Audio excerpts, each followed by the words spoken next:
Sit tight. The Hot Dish Derby set to deliver its first helping of 2024. Rochester FC makes the trip up Highway 52 for a battle with Minnesota Aurora. It's a beautiful evening for soccer in the Twin Cities. High 60s, partly cloudy as we approach kickoff in Eagan. A great crowd expected for this all-Minnesota tilt. Our Delta Dental Kids crew getting the crowd fired up here in Eagan before kickoff. With that, we welcome you inside TCO Stadium. She is the former NCAA forward Maya Aflakby. I'm Jake Griffith. Thanks for joining us here on Fox 9+. Thanks, Jake. Happy to be here. As it stands currently, Aurora finds themselves in a bit of unfamiliar territory. Third in the Heartland table, looking up at Chicago City and Riverlight FC. But Maya, as she's continued to do all season, Aurora's first-year head coach Colette Montgomery continues to preach patience. Exactly, and I've been seeing in trainings this week, they've been emphasizing transition work and finishing, as last game they knew they should have had more goals against Chicago City. Now, Rochester says they're a very defensive team, so this should be a good challenge for Aurora to put their creativity and individual flair to work. Both coaching staffs agree the Heartland division much improved in 2024. That includes Rochester FC, who've won back-to-back matches for the first time ever. It's Aurora's first ever Minnesota match at TCO Stadium. We'll sneak right past you and head to break. Kickoff on the other side. Here's the pitch. Get your Aurora cards at TrueStone Financial. In two fashionable colors, midnight blue and Aurora teal. Cool cards, guys. It's true, 'cause we're TrueStone. Get your blue and teal today, only at TrueStone Financial.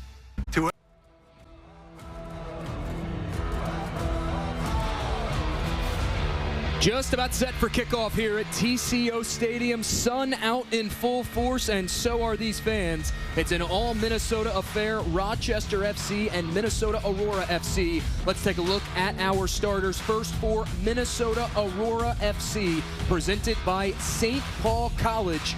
Some changes in tonight's 11 for Colette Montgomery, Maya. It's Zbielich joining the back four, along with Norfolk, Donley, Barton, Stone, and Wickers in the middle. Wickers moves up from the back line. Wynn, Duong, Rupert, and Rapp, the four up front. More of a 4-2-4 tonight for Aurora. Exactly, and it's nice to see Zbielich back in the starting lineup, as in Aurora's inaugural season, she nearly played every game for Aurora. So let's see how she settles back in with the team in that back line. Taylor Kane getting her 5th consecutive start, a .5 goals against average, 714 save percentage this year for the second-year player out of Santa Barbara, California. As for Rochester FC, you see Ana Ricarte Pacheco there on your screen. It is a 4-3-3 for RFC. Cesali, Birch, White, Schneider, the back four, Ellington, Kardovich, and Hobbs in the middle. Ricarte Pacheco, Emily Murphy, and Kelsey Villatoro, the three-striker approach for first-year head coach Deb Nichols. Ricarte Pacheco, one of the lone returners there in the middle of your screen. 50% of the goals scored from last year for Rochester gone. 68% of the minutes gone. Deb Nichols in her first year has really transformed this Rochester roster. Exactly, and she said a key to victory for this Rochester team is keeping their composure, and as you can see, TCO can be very intimidating as it's a big stadium. Hugo Ruse sounds the whistle, and we are underway. An all-Minnesota battle between these two regional foes, Rochester FC and Minnesota Aurora. It's Cesali with it now. Tries to win it back, and now Aurora high pressing, looking for a turnover, and instead they give it away. Throw in for Rochester on this near side.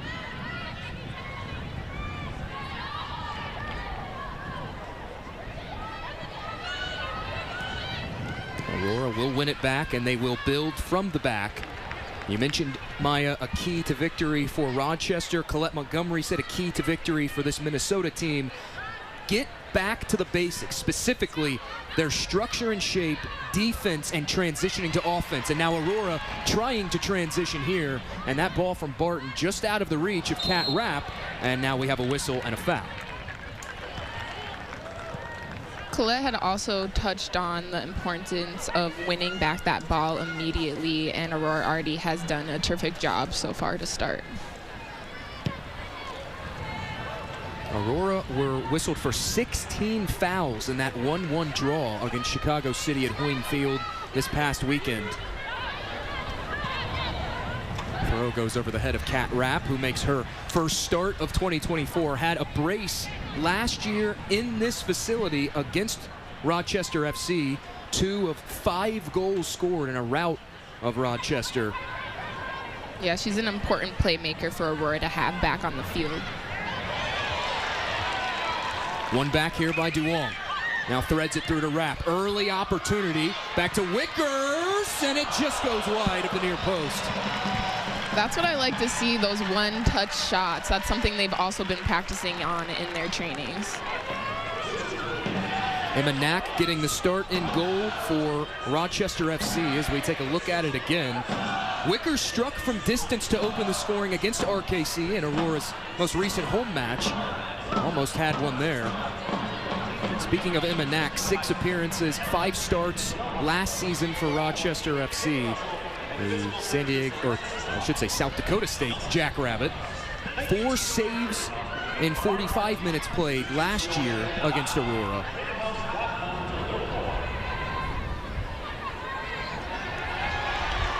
Mariah Wynn applying pressure. Here's Rapp trying to clean it up and does. What a way to start less than 3 minutes in. Aurora can always depend on Mariah to make something happen. Mariah Wynn, a real nose for goal. Make it 7 goal involvements this season, and Kat Rapp has her 3rd. It's a wrap. I've been seeing on social media that's been a saying now. That is the way you want to start if you're Minnesota. Colette Montgomery, their head coach, reiterating to us earlier this week the importance of being efficient, finishing your chances, and there's an early chance finished.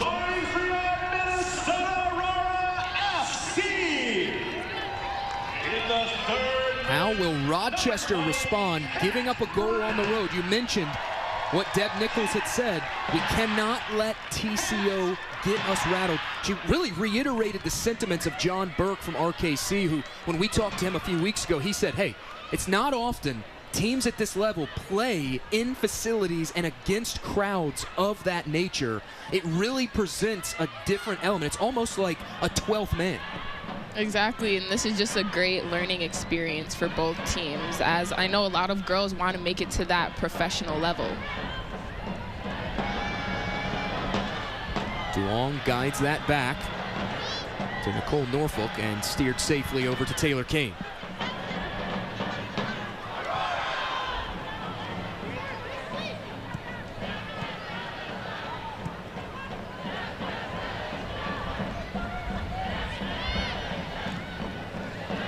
Rolls this one forward and now nudged over to Stone. Stone tries to weave past a defender, cannot. A counterattack opportunity now for Rochester. That quickly fizzles out. Here's Donley to pick up the pieces. Resetting and swinging the ball seems to be another point of emphasis for this Aurora team, and as you can see, they do a great job at that. Norfolk trying to stretch the field and does. It's Duong, but can't run that down as it skips across the far touchline. Rochester will have the throw.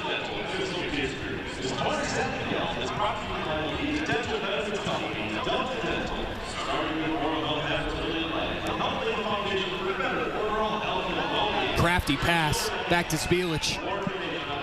Stone, and intercepted by the center back Lindsey Birch.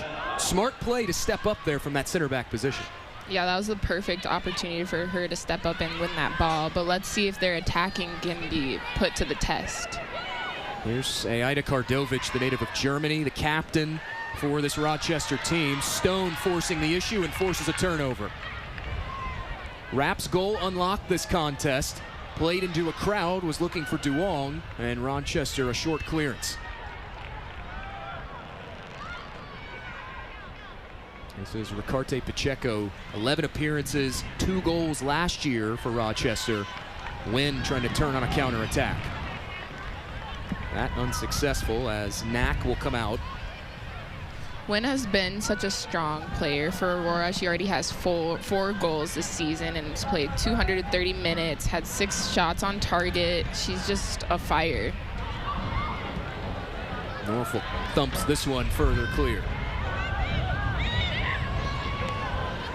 No choice for Rochester but to dump this one out. Aurora will have a throw. It was Birch with the clearance. It's nice to see Lydia Ruppert out there right now because she hasn't had that much playing time, as I know she's gone through many injuries. Aurora connecting passes, tried to give and go to Ruppert, and it's out across the end line. And Manak will have a goal kick. What preceded that throw-in, though, is something I think it's important to point out. That high press for Minnesota, Rochester has to be very aware of that, Maya, because Birch was the only gray shirt back, and there were 3 Navy shirts for Aurora, almost forcing Lindsey Birch into a turnover. Exactly. There's not much you can do in those situations. Telegraphed pass, Kardovich read it. Tried the give and go back to Kardovich, and now Aurora turning on a counter again. Here's Ruppert. Ruppert plays this one central, and Knack, again, a good read. It's not just about the saves for Emma Knack. She is a very cerebral goalkeeper, and we're already seeing that on display. Yeah, that was a good read by her to go step up and get that ball away from Wynn. Because if she hadn't stepped up, Wynn was going to step up and get that goal for Aurora. Pass played through the middle. Ruse plays the advantage. Nice moves by Ricarte Pacheco, getting to the right foot and getting to the outside. And scratch that, that's Villatoro. Now they get it to Ricarte Pacheco. Marked well by Nicole Norfolk, looking to clear this. That is cleared out. Rochester will have a throw. It's hard for Rochester to be able to make plays happen in their offensive half because it just feels like not a lot of players are running up, as a lot of players are back to defend. Here's Cesali. Cesali is dispossessed. Ruppert will get to it. And we have a whistle and a stoppage. It looked like Stone was confused there that it was on her. And I know last game she got a yellow card, so she's probably nervous about that. Stone had some fiery moments in that Chicago City match at one point, directly confronting the official after a whistle. It was that kind of match, though, for both teams because Chicago City as well was whistled for several fouls in that contest. 14 of their own, so foul discrepancy almost even, not really a discrepancy. Both teams, you could tell watching that match, the frustrations were starting to boil over there toward the end.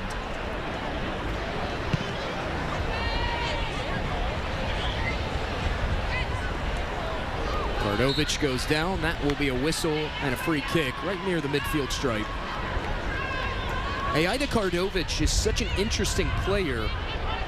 She has played with the Serbian national team during their Euro Championship run in 2018. Spent 3 years at Creighton, played 3 years at Creighton, but was there 4 years. Former Big East first team selection twice in her career. She has been the catalyst for this Rochester team. Team leader in goals with 4. This one pulled in by Hobbs. Stone out wide to win. Aurora will double back. That's Nicole Norfolk with it now. And here we see an example of that recycle around to this near side as Donley feeds it forward to Barton. Ruppert caught just a step slow. That will be another goal kick for Rochester. I know Aurora had been talking about in practice trying to avoid those flat passes and try and have the passes be at an angle, and I've seen more of that since the start, but also the flat passes have been getting the best of Aurora. After those frantic few moments, it really feels like things have started to settle in for both of these teams. Deb Nichols told us earlier this week that she's not necessarily worried about team chemistry so much as the constant shuffling lineups, and that's simply because they just haven't had their full complement of talent. Some injuries early, a couple players late getting to the team due to late college classes. She also talked about the importance of communication with this team, and that's something that they need to continue to work on.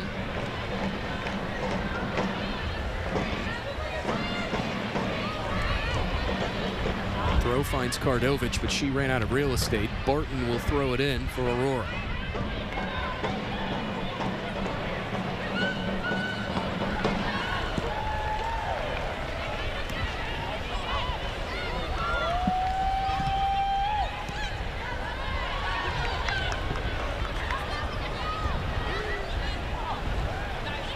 Barton finds Rupert, has Rapp on the overlap, looking to get this cross off.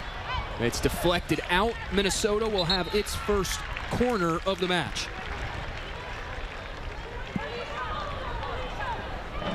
Minnesota usually has a lot of success on corners. Do you know how many goals they've scored on corners? I feel like it's around 2. Aurora, do know Aurora has scored a set-piece goal in every match this season. Oh, wow, okay.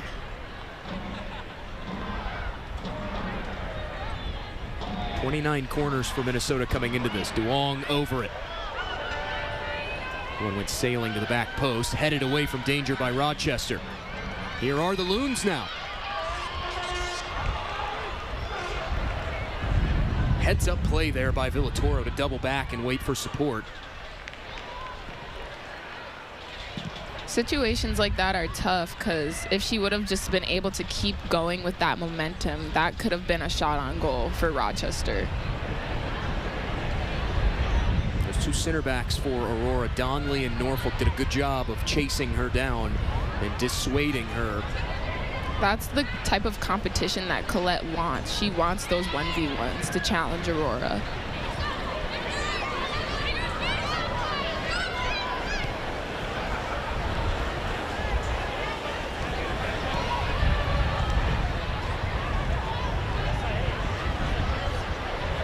Zbielich now on the far side. Looking to get it up ahead to win. It was nudged across the touchline by Zbielich, so change of possession via the throw-in.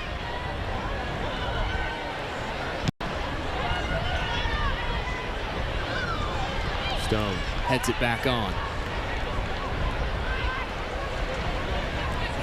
Barton steps up. Well-timed challenge for Khalees Barton.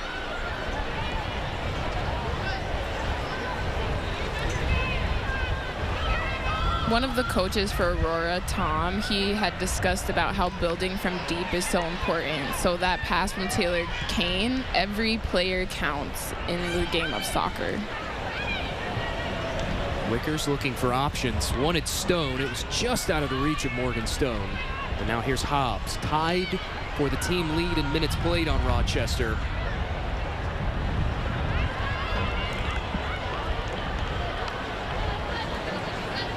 Norfolk was there to step up for that interception again right near the midfield line.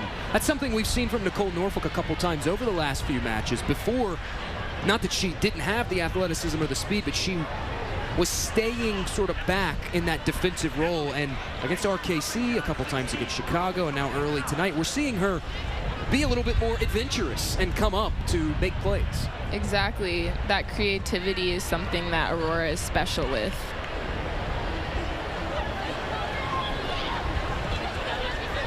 Just having so many different players that are interchangeable makes Aurora so unpredictable. Barton's pass finds the gloves of Emma Knack, who gets things started again with a drop kick. Creativity, though, is the big word. You hinted at it because that's a word, and we'll pause that for a second. Here's Mariah Wynn with an interception. Tangled up near the end line. Wynn stays on her feet. Zbielich stands this one up. Stone, the header, Rapp, but is offside. It wouldn't have mattered anyway. It went wide. Kat Rapp very nearly thought she had a second, but a little too eager.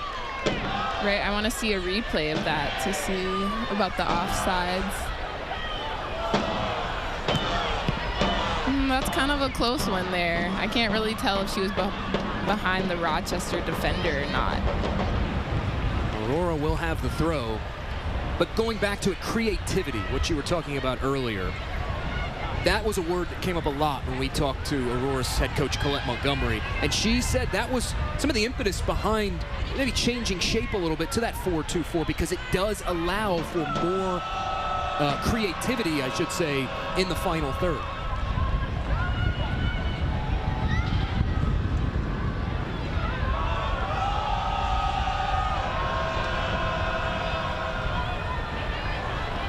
Cruise have a throw deep in that far corner. They clear it out, change of possession as DeWong will throw it in, make it Spielich.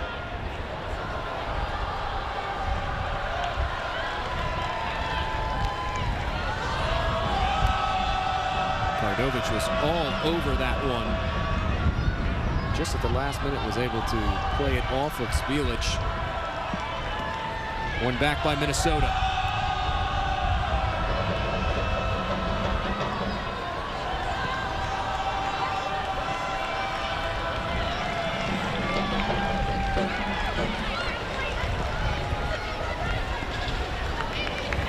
Rochester is only able to have the ball for about 30 seconds or so before Aurora is able to win it back. So they definitely have control of the game. Guided back to Nicole Norfolk. She'll play this one back to Taylor Kane. Again, that is something also Colette Montgomery talked about this week with us, was that controlling the midfield, but also that high line of demarcation. Tried to get it over the top looking for Rapp, and it was intercepted. Kardovich looking for Emily Murphy, the former Green Bay Phoenix.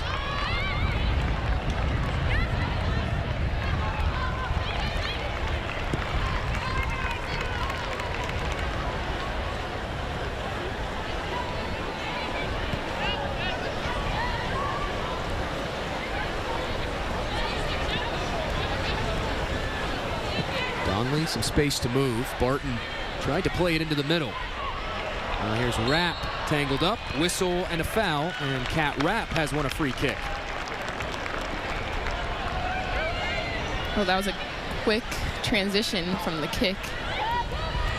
Delivery was flat on the DeWong pass. Maddie Wickers is there to clean up the mess for Aurora.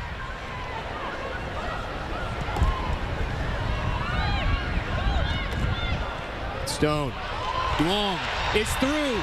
Played back to Rapp, but the flag comes up again. Kat Rapp caught offside. That's twice now that Rapp has just gotten a step too eager behind that last defender.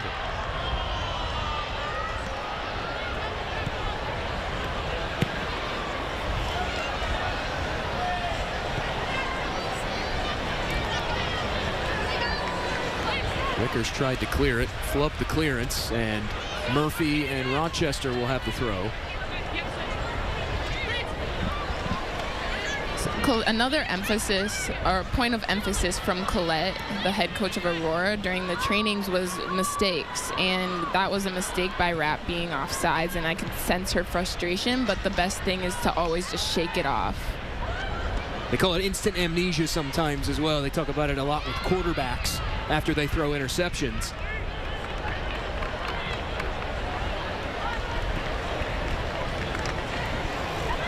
Rupert with it on the near touchline. Hangs across in, intercepted. Now DeWong tangled up with Murphy. Murphy steady on her feet.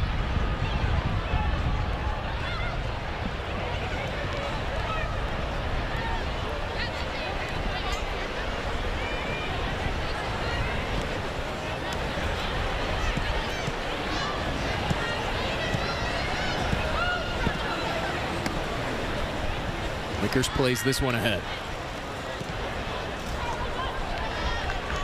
Cleared out by Rochester and Lindsey Birch. Minnesota Aurora to keep the players at your home in the southeast corner of sections 101 and 102.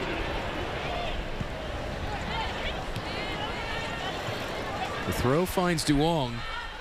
Now here's Barton.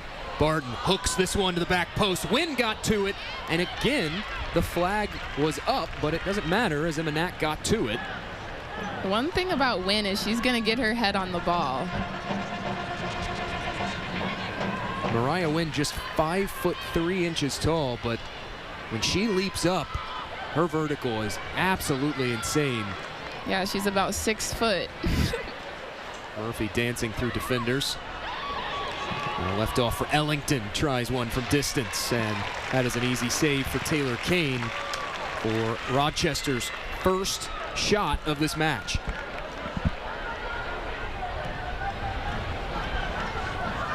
Just saw a shot of Taylor Kane on your screen. Kane enters tonight 13th in the USLW for individual goals against average, as we have a whistle and a foul. Free kick awarded to Rochester, and we see it again. Oh yeah, that was the right call.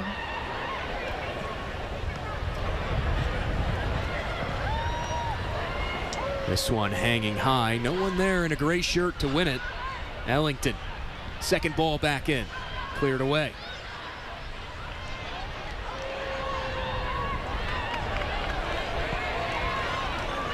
Rochester now starting to dig their heels in. There's a nice move to spin away from the challenge.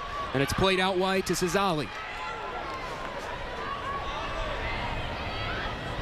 Takes it to the end line, and that will roll behind the net. A goal kick coming up.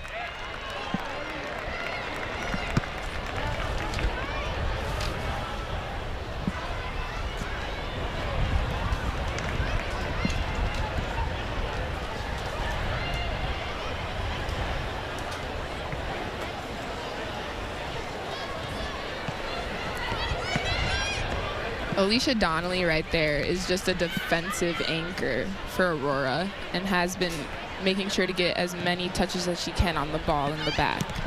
Cleared away by Rochester. As we mentioned in our broadcast open, it is Aurora's first ever Minnesota match tonight, and it's so fitting between these two Minnesota opponents, and we are pleased to be joined by Chris Morgan from Explore Minnesota on tonight's broadcast. Chris, thanks for joining. Thanks for having me. It's great to be here.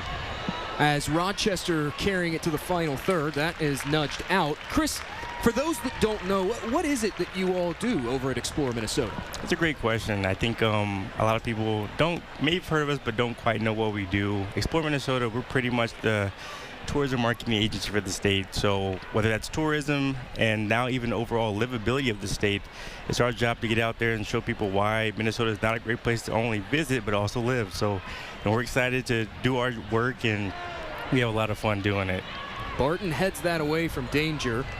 As Rochester continuing to plant their flag here in the Aurora end of things. But Chris, why does tourism marketing matter, especially for a state like Minnesota that has so much to offer?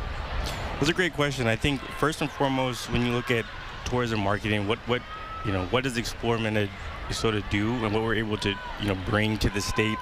Our marketing really helps the economic growth and job creation within the state, right? So if we can effectively do our job, that attracts visitors, which leads to increased spending in our local businesses, our hotels, our restaurants and shops. And so as that generates income from the state, then we're able to not only show off more things in the state, but we're also able to open up more opportunities for people who do visit. So, we're really excited to be able to get out there and really, tout the horn of Minnesota. And we know Minnesotans are a little shy to say how great Minnesota is, so we love to kind of, take that up, no worries. Talking with Chris Morgan from Explore Minnesota. For those that don't know, Explore Minnesota, the official shirt sponsor of Minnesota Aurora FC. Getting the word out there is so important, and recently you all have launched a new marketing campaign, the Star of the North campaign. What can you tell us about that? Yeah, so this campaign is really unique. When you look across tourism marketing, typically, you see a destination, have video of that destination and kind of a voiceover with some high-level facts about that destination. But what we wanted to do is, bring people who have never been to Minnesota to star in our campaigns.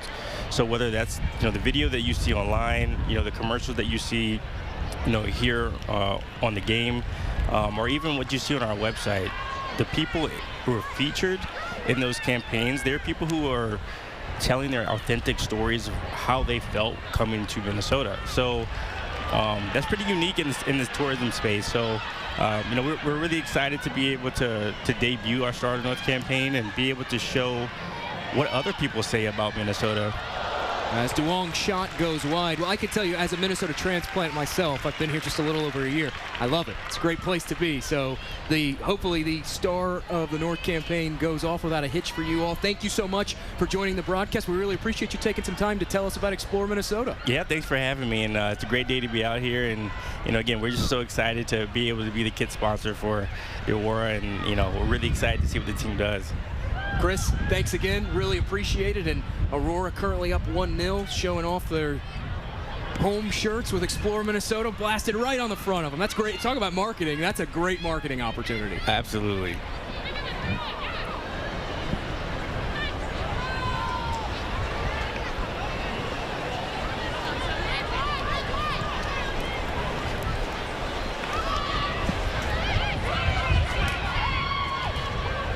Always great to get a chance to talk to one of Aurora's official sponsors as a strong challenge comes in and a yellow card issued, the first booking we've seen. Ella White will get shown yellow as Mariah Wynn was impeded.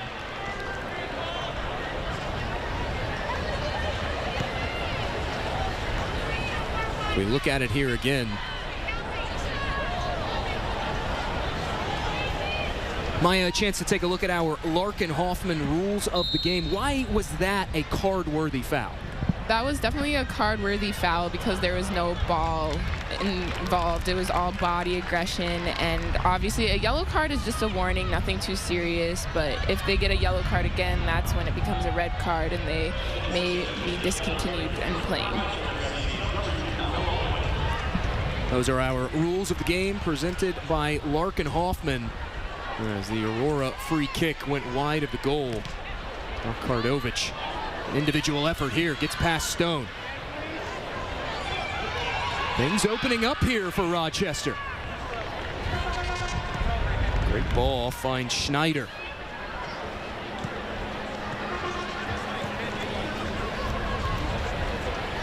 Miscommunication there between Schneider and Villatoro, intercepted by Donley. And it goes all the way back down. Rochester FC will have a throw.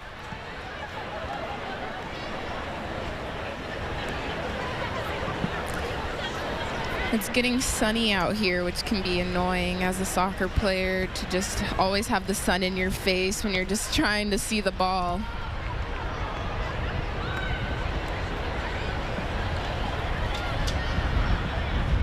As we approach the summer, days continue to get longer. Sunset close to 9 p.m. Central Time. So these, as you mentioned, the sun in the face, the shadows will continue to stretch. And that's at least an advantage in this first half for Aurora, who are attacking with the sun to their backs.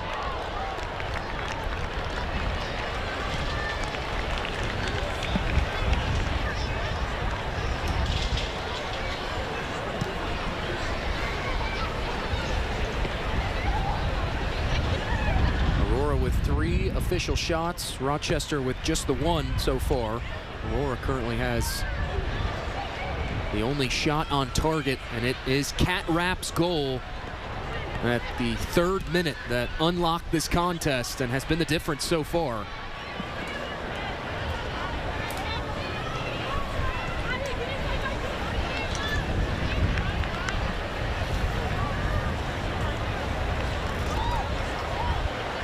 When you score early on, like as Aurora did, it's sometimes hard to find that momentum that you did have right away in the beginning of the game. That's just out of the reach of Kardovich. One back by Murphy for Rochester. Now here's Stone. Norfolk feeling some pressure will guide this back to Taylor Kane. Kane talked to me about the importance of being mentally ready, as a lot of the game she's not involved, but being engaged is so important for opportunities just like that we saw right there. Here's Ella White. Guides that away from Mariah Wynn, who was streaking in, and it will be a Rochester throw.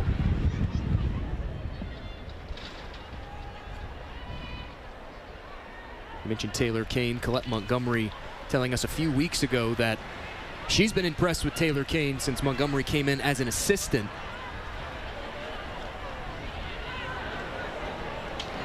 Taylor Kane is from Santa Barbara, California. She went to she currently goes to the University of Iowa. Official says goal kick. Imanak will take it again. Morgan Stone was hovering in the area trying to win a corner for Minnesota.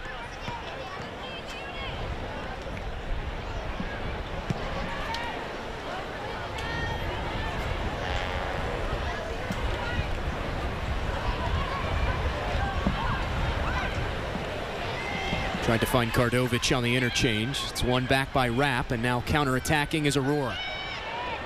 Rapp cuts it back. Well, that's stout defending from Riley Schneider.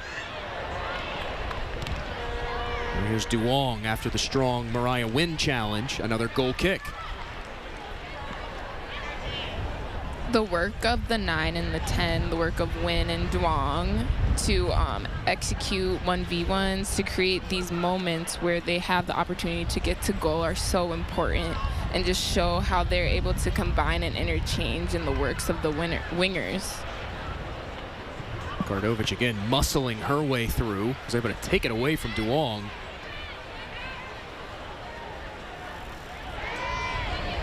Rochester has another throw, this one coming from the near side. We touched on it earlier, the defensive mindedness of this Rochester team. We've seen it on full display. Yes, they are behind 1-0, but they are committed to defending, and after things have settled in, it does look like it is starting to frustrate Aurora just a tad.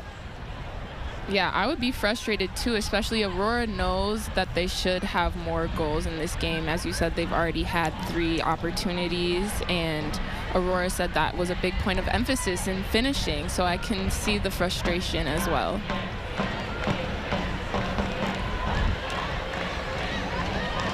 Headed back on by Zbilic, and now cleared away. Wickers will return the favor. Good first touch from Zbilic. Finishing those chances has been something that Colette Montgomery has reiterated, and I love what she said earlier this week. Soccer is a cruel game, and you live on the knife's edge. That is such a good summary of the game of soccer, because you can be the better team for 90 minutes and share the points or lose. Exactly, and she also made sure to emphasize how soccer is a simple game. Zbilic cuts this one back. Her cross was deflected out. Another corner won by Minnesota. Zbilic really came all the way up from the back line, and that's something Colette said. I've challenged them in training to create that 4-2-4 shape, but it seems that Zbilic just wants to get involved in everything. Long will take this from the far flag. Winds at about 12 miles an hour. This one hooking in. Looked like Nat got it with the side of her leg to clear it away. Whatever works. This one goes sailing all the way back down. Taylor Kane will come out. Taylor Kane has only allowed 2 goals this season so far. So that is definitely a testimony to her goalkeeping skills. Headed back on in the area of Murphy. Guided away by Donnelly. Here's Barton now.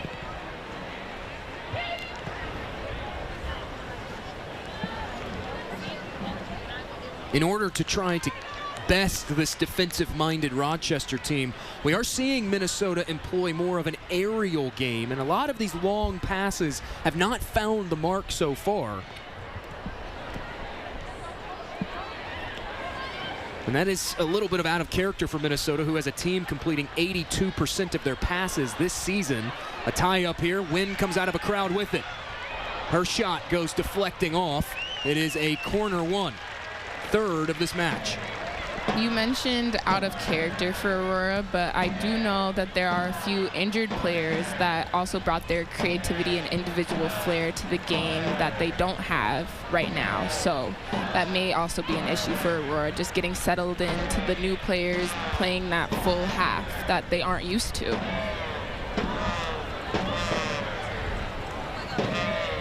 Long looks set to take this. Zbilic hovering near her. This one, high cross, sailing to the back post. On the doorstep, Stone couldn't finish.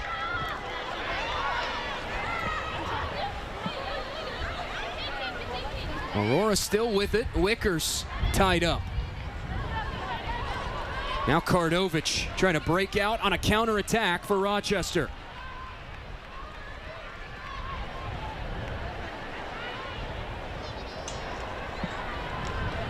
Kardovic was looking for support, thought she found it from Schneider, and Schneider instead ran into A well-timed challenge from Mariah Wynn. It's a throw for the Loons. Yeah, great job by Wynn getting back. We've played over a half hour in this contest, over 35 minutes, as we continue closing in on our halftime intermission. A whistle and a foul. Free kick coming for Rochester.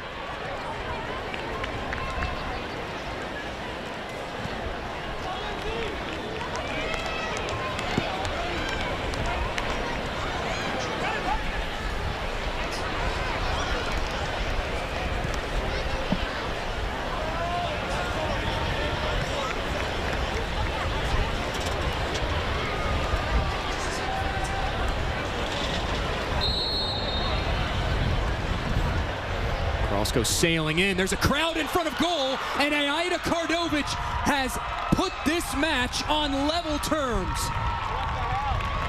I need to see the replay on that one because that was buried in the back of the net.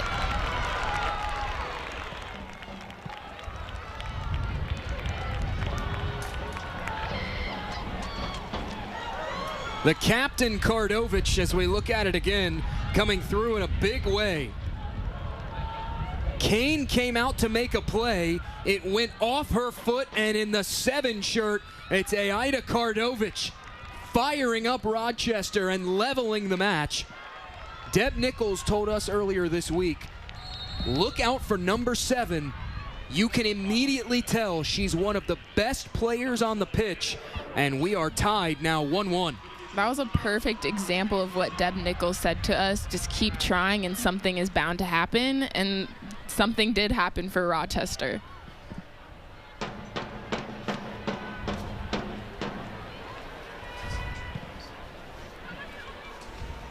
As a reminder, Twin Cities Orthopedics and Training House, powered by TCO, are proud to be the official sports medicine and performance providers of Minnesota Aurora FC.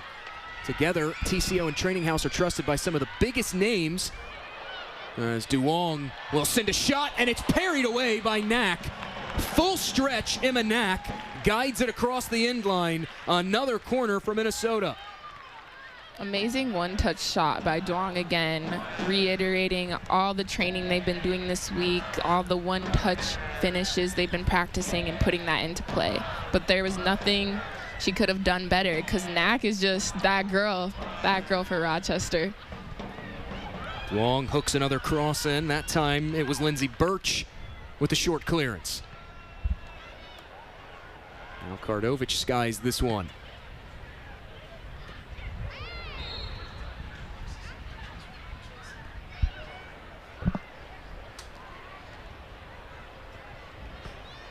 As a reminder, Twin Cities Orthopedics and Training House, powered by TCO, are proud to be the official sports medicine and performance providers for Minnesota Aurora FC. Together, TCO and Training House are trusted by some of the biggest names in sports and bring that same level of care to our athletes.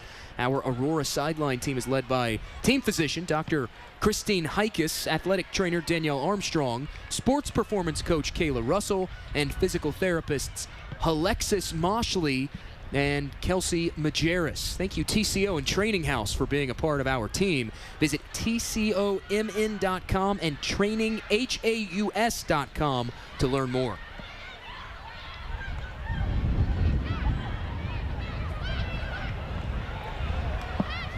Aurora struck first in the 3rd minute, but this match has certainly changed. Things felt like they were trending more toward being played even, and Aida Kardovic just minutes ago finally evening things up. Now it seems Aurora is the one that is frazzled right now, and they really need to find their rhythm. They have the build-up set, they're making perfect runs, and then when it gets to that finishing, they're struggling.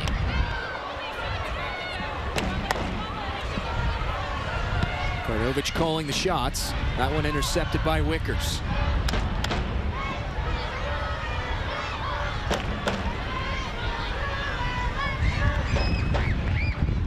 Birch tried to connect with Schneider. Instead, it's a clearance, and immediately Cat Rapp trying to catch Rochester sleeping, but they were ready for it.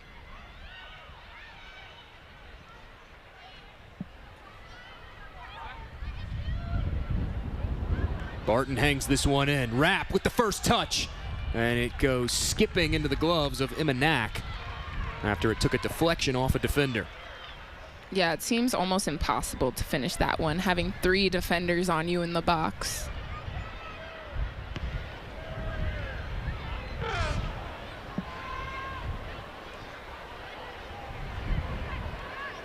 Wickers with the glancing header over to Zbilic. Zbilic is ridden to the ground, and they'll say it's a throw for Rochester. Try not to throw it too high because I'm getting into my shot. Thank you.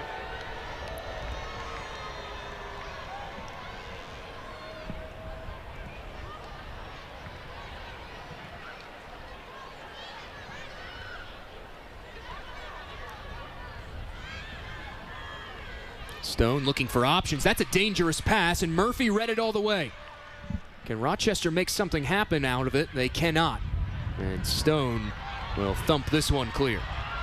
You can't make those passes to the middle when there's so many Rochester attackers in your area. It's just so dangerous.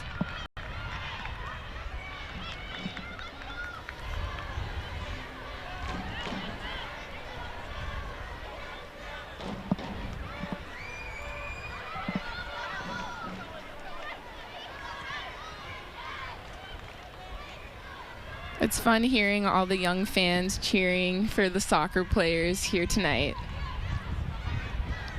Donley turns and plays it forward. Barton couldn't get past the defender, but Aurora do have a throw.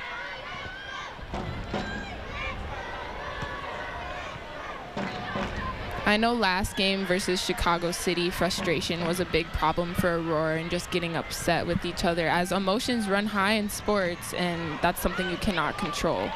Duong will pull this down. Stone curls one to the back post, but it goes way wide and out for another goal kick.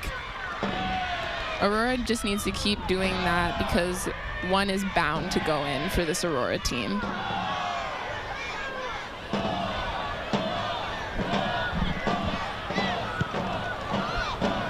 Those crosses, like we saw Stone attempt, they, for the first 2 years of their existence, have been Aurora's bread and butter, especially last year. Meanwhile, here's a counter for Aurora. On to Duong. Duong's cross into the middle, intercepted by Lindsey Birch. Birch, short clearance, pulled down by Duong, and here comes Knack to glove that one down. Aurora is a very unselfish team, and sometimes I want to see them be selfish and take on that one defender and get a shot in.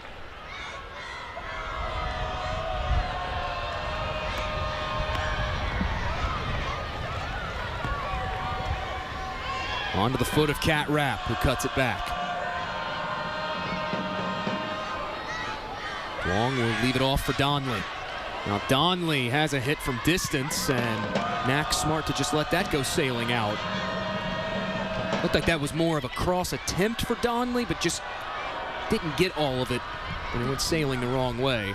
Yeah, it was just a quick mistake, and she just needs to bounce back from that and not think about the overpass.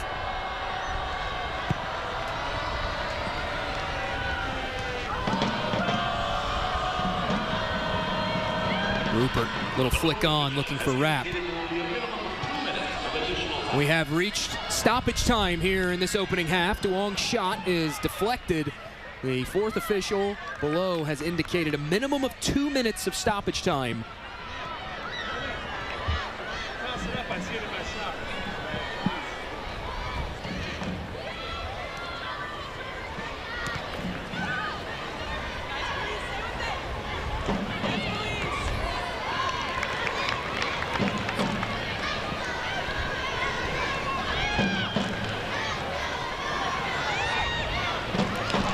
Mistake by Birch. Here's Wynn, goes off the pipe and out.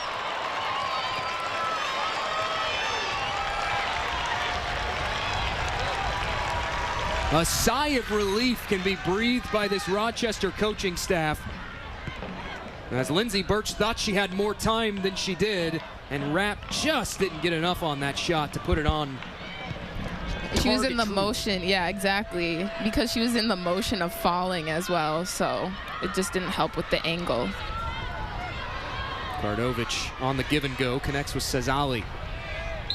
A whistle and a foul against Stone.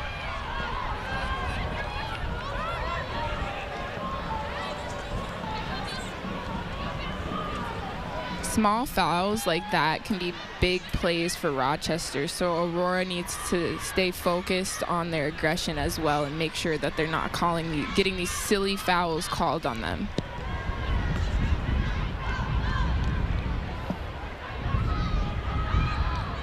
Murphy reads it off for Hobbs. Ellington swings it to the outside, and now off the volley, this one goes flying into Kardovich, and the shot goes high from Ana Ricarte Pacheco. See, and that all stemmed from that one foul. Hugo Roos sounds the whistle. We have reached halftime at TCO Stadium. What a difference a year makes for Rochester FC. This time last year en route to a 5-0 loss. Today, going blow for blow with the two-time defending division champions. We head to break on Fox 9 Plus. The halftime report coming up next.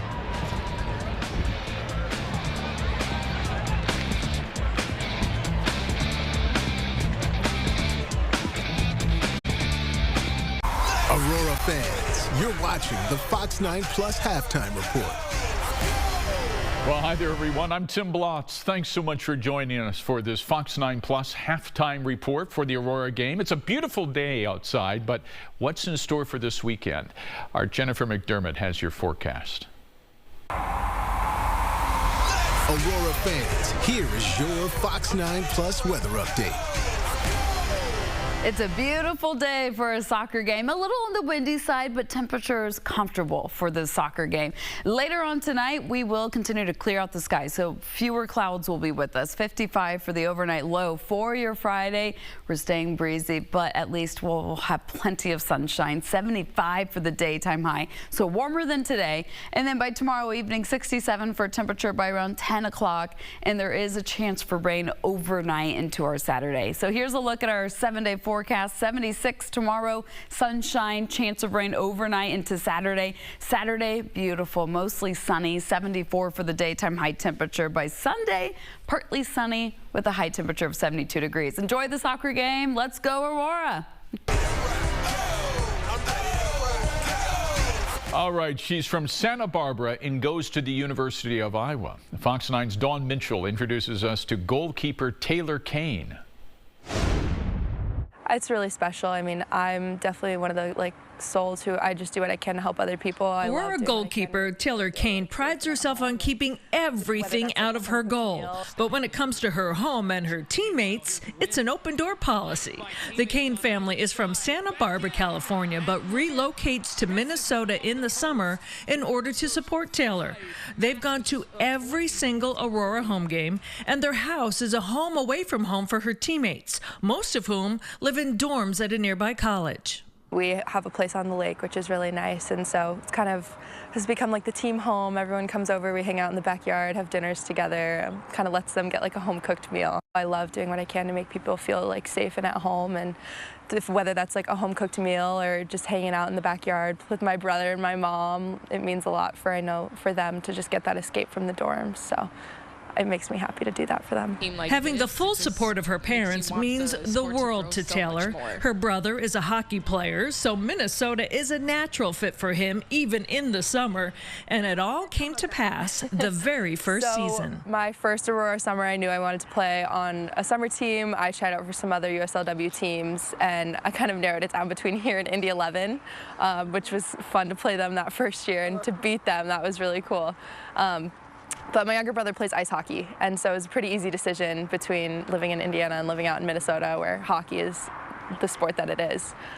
So all of us were able to come out here and enjoy some more time together as a family. Taylor's coming off a great college season at Iowa. The Hawkeyes won the Big Ten championship. And of course, women's athletics in general were riding high, along with Caitlin Clark and the women's basketball team. It's really awesome. The women's teams for Iowa this year, we had basketball with all of their amazing things they did. women's soccer won the Big Ten, women's field hockey made it to the Sweet 16, women's wrestling won the Natty, and it was women's wrestling first year ever, so it was just a really, really amazing time to be a Hawkeye. So people are going to say, well, have you met Caitlin? I have a few times. The basketball girls are all really awesome, and their head coach, who is now just retired, is really supportive of all the women's sports, so it's really cool to have that community there. And now it's time to focus on her Aurora community as a teammate and a top-notch goalkeeper. Do you see balls coming at you in your dreams? I did one time envision a cross, and I may or may not have punched the wall in my freshman dorm room. It was a cross. I vividly remember this dream, and came out for the cross, went like that, and then I woke up. I was like, "Whoa! I just punched the wall." Oh no! You didn't hurt yourself? No, I was totally fine. But oh my gosh! It was so we do dream about big saves. Being a goalkeeper is a really amazing position. Obviously, it comes with its mental. I think it's like a mentally hard spot to be in. Goalkeepers put a lot of pressure on ourselves, but that's also what allows us to become really good goalkeepers. And at the end of the day, I do it for my team. I'm willing to throw my body on the line for the girls in front of me, and I know that they would do what they can up in front. That's what families do on the field and off. Dawn Mitchell, Fox 9 Sports. Oh, I love that story. Okay, we got a new season, but the same old story for the Twins, the Yankees. They just continue to dominate them, winning all 5 games so far this year, and now the Twins will try to avoid a season sweep tonight in New York. Royce Lewis continues to be the one of the few bright spots for the team right now. He hit another home run last night. He now has homered in all 3 games that he's played in so far this season. The Twins tried to rally late, but the Yankees, they go on to win 9-5. And the Lynx, they continue to roll, crushing the Sparks in Los Angeles last night, 86-62. And that victory marks Coach Cheryl Reeves' 307th win during the regular season. She makes this now makes for her the second most winning coach in WNBA history. So congratulations, Coach Reeve. Okay, our town ball tour is underway. We kick things off this week in New Prague. Eden Valley is up the back next week, and we hope you can join us. Fox 9, which is your home for town ball all summer long. Thanks so much for joining us for this Minnesota Aurora FC halftime report. We hope you enjoy the rest of the game. But first, here's a look at the Aurora schedule for this season.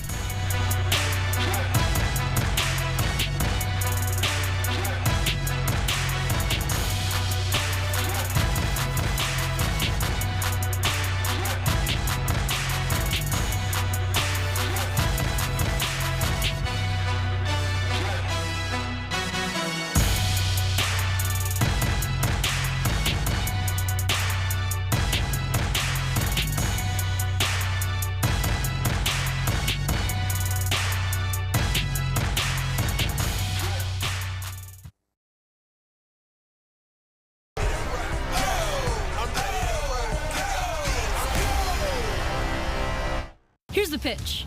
Get your Aurora cards at TrueStone Financial. In 2 fashionable colors, midnight blue and Aurora teal. Cool cards, guys. It's true, 'cause we're TrueStone. Get your blue and teal today, only at TrueStone Financial. Back on Fox 9 Plus, set to start half number 2 here at TCO Stadium. And what a beautiful evening it is here in Eagan, Minnesota. Rochester 1, Aurora 1. Some highlights to show you from our opening 45 minutes, along with Maya Aflakby. I'm Jake Griffith. Maya, early on, Minnesota seemed to be in control of this match, and yes, they do have more chances than Rochester, 5 shots to 3, but Rochester was able to knot things up late. Exactly. I feel like Aurora just got too excited about that first goal and finishing that they weren't able to retaliate against Rochester, who came out banging in that goal, and they weren't able to just finish on multiple transitions where they should have gotten the ball in the back of the net. A 4th-minute goal from Kat Rapp opened things up for Minnesota. Then Rochester responds 34 minutes later off a corner. It's their captain, Aida Kardovic, with her 5th goal of the season.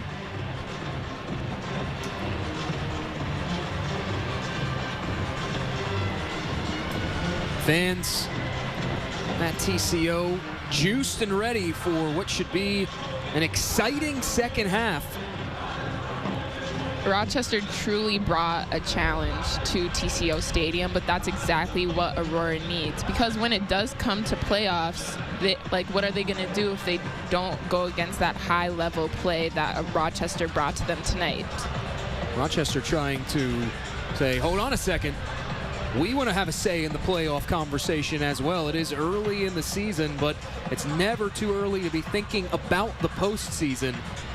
Touched on it a bit in our broadcast open at the top of the show, Maya. Both these coaching staffs, Steb Nichols and Colette Montgomery, reiterating this week that the league-wide is much improved, but the Heartland division is very much so improved. So much so that coming into tonight's contest, 5 of the 7 teams are 500 or better right now. Only RKC and Dutch Lion have yet to win a match. That just shows you the talent that is in the game of soccer and is continuing to grow. Looking at that Heartland Division table, we mentioned it earlier, Chicago City currently at the top, a 4-0-1 record, 13 points this season, River Light behind them. Chicago City did get the better of River Light in their only matchup so far. They will meet again later this year. River Light 3-1-1, then Aurora 2-0-2. Behind them, Bavarian and Rochester knotted up for that 4th spot each with 6 points apiece. It is so important for Minnesota to get these home wins, already having tied on the road. So I can sense their frustration. They can't let that get the best of them, and they just need to finish. Rochester has done a good job of flipping the script on Minnesota, so to speak. We've talked so much this season about the dynamic high press of Minnesota, but right now, Rochester is giving it to Aurora, giving them a taste of their own medicine.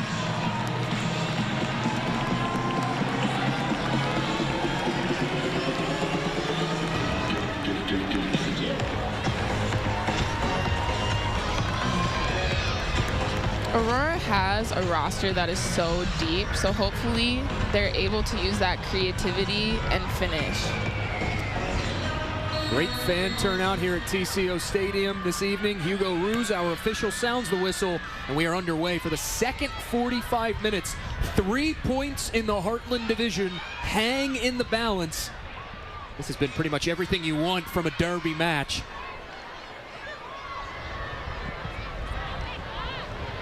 Mack, a strong clearance away, forces Donnelly to head it over to Tess Works.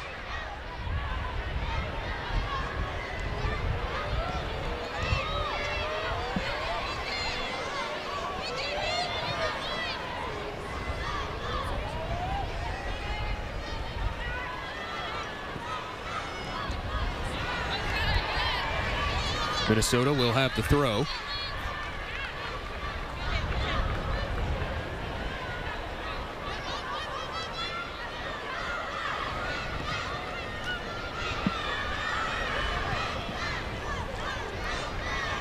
Two changes for Aurora coming out of the halftime dressing room. For the first time in a Minnesota Aurora shirt, Sophia Bush, the Big Ten freshman teamer a season ago at Iowa, on the pitch for Aurora. Tess Works also out there for this second set of 45 minutes. Work back to Wickers. Tess Works has been a big playmaker for Aurora. Duong gets tied up by Birch in this near corner. On to Zbielich. Thought she had Duong on the overlap. Duong got tangled up with Kardovich. Aurora will have the throw right in front of the Rochester technical area.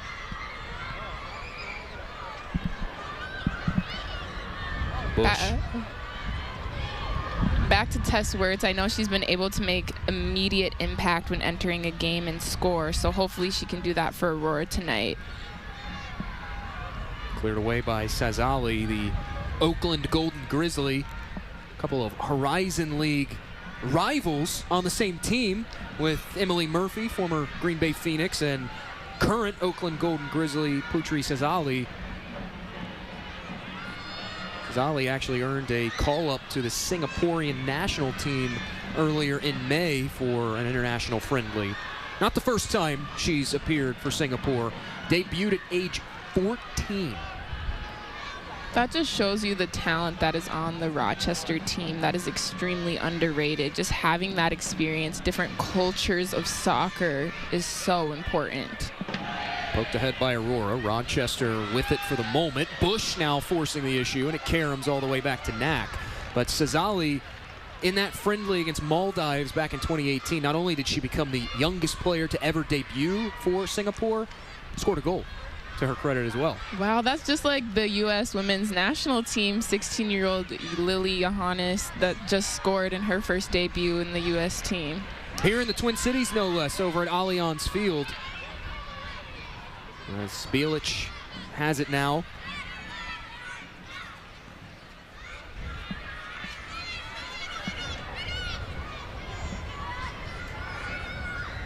A handful of USLW players earning call-ups for various international teams and international friendlies. 7 current USLW players called to the U.S. Women's National U20 team. Hal Hirschfeld, the Indy 11 alumna, called to the United States Women's National Senior team earlier this season. This goes to show the type of talent that's on display in the USLW as Rapp dances past the defender. Up ahead to Bush. Nudged off the ball is Bush by Birch. Aurora will have another corner. Of course, you cannot mention international call-ups and Allianz Field in the same sentence without giving a nod to Minnesota United FC. 9 loons called to respective international teams. Dane St. Clair starting in goal today for Canada, and Jesse Marsh, their first-year head coach. Tani Oluwaseyi also earning a call-up to Canada, his first. That's exciting, and I feel like Canada is one of the biggest competitors for the U.S. Low line drive cross. Barton got to it, caroming around inside the penalty area. That ball goes sailing through from Wickers, and it's cleared away. Now Wirtz, the second ball back in. Rochester dealt with it. Here's Bielich connecting with Wynn.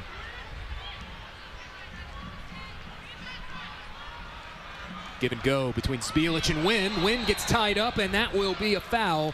Quick whistle from Hugo Roos, and another yellow, this time Aida Kardovic. Yeah, she totally tripped Wynn there. That was definitely a yellow card.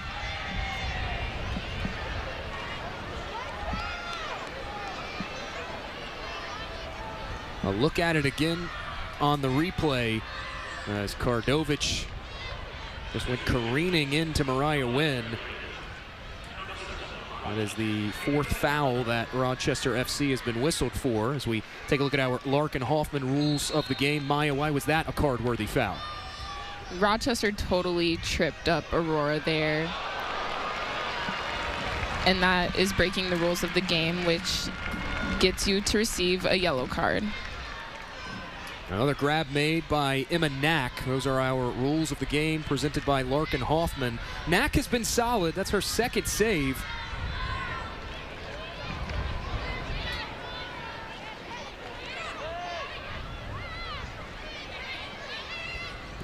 Duong looking for options. Again, Rochester FC high pressing, trying to force Aurora into a turnover. The clearance goes off the back of Mariah Wynn.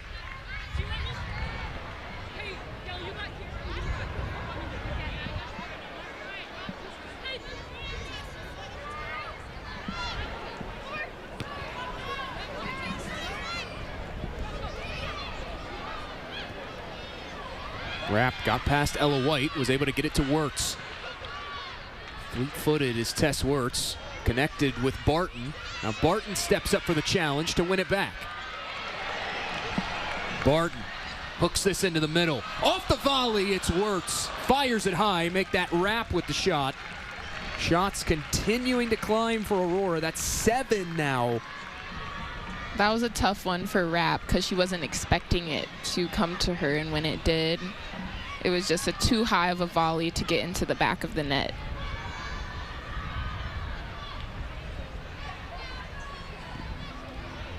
Raps had a couple looks at goal to double that goal count this evening for her.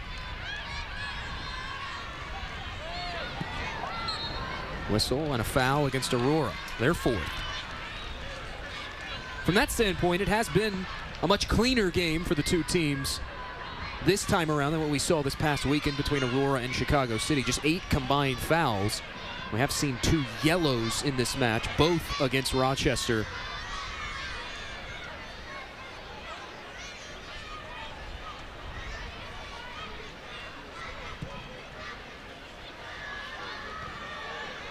Donley heads it back on, and Hobbs will poke it forward. The SIU East Saluki is Maddie Hobbs, former All-State first-team pick here in Minnesota during her high school days. Ellington gets it back.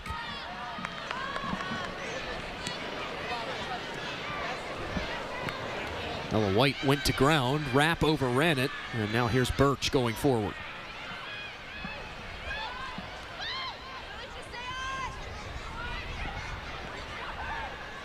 Kardovich was calling for it back. Miscommunication between Kardovich and Haley Archuleta, who subbed on at the half, the former Gonzaga Bulldog. I feel like Kardovich has a lot of confidence this game, which is causing Aurora to be more timid when going up to defend her and not stepping as quickly as they usually would on other players. Bush heads it back on, was looking for Rapp. Now stepping up with it is Cesali.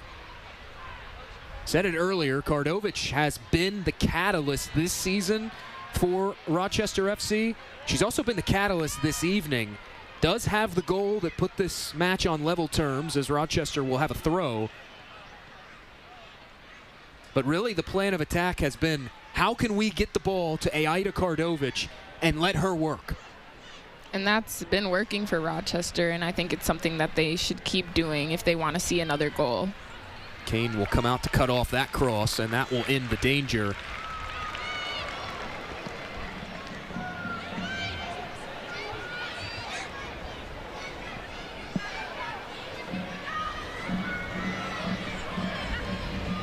During the trainings, I know the team, Aurora, would always tell each other to step or be tight while defending, and I feel like I've seen that so far in the game, but also being tied, I feel like they have so much frustration.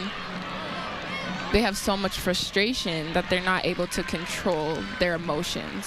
One thing you and I both talked about when we were off air during the halftime break, you can tell Aurora is missing Giada Jo. We've used the word creativity a lot. Her creativity in passing, as we have another foul against Aurora, their fifth. Her creativity in passing, facilitating, setting other players up, that is a definite thing you can tell this Aurora attack is missing tonight. Exactly. She had such an important role as the 6 or the 8, just always running everywhere, always being involved in the game. That was her role, and not having her is just, you can see how it is affecting Aurora already. Aurora will have the throw.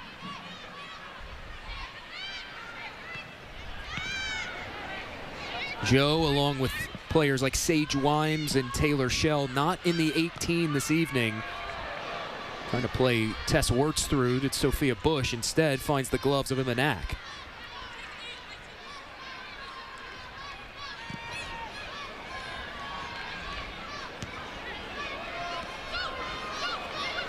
Bush now with it. Gets past one defender. Couldn't get past Hobbs. Minnesota will have the throw. And Duong will try to quickly take it, and instead slows up for Zbilic.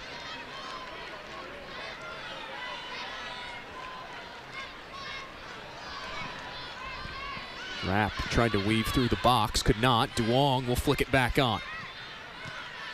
Volleyed away by Rochester and headed back on by Wickers.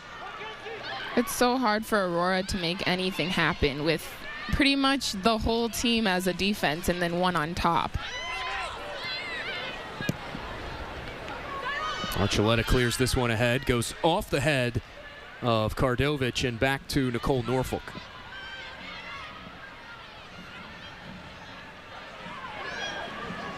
Sort of an uneasy hush has fallen over the home fans here at TCO Stadium. Wirtz hooks this one in.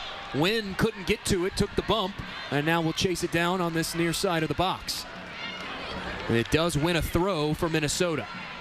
I'm surprised that wasn't called there, as Mariah used a lot of her body, making the Rochester player fall to the ground.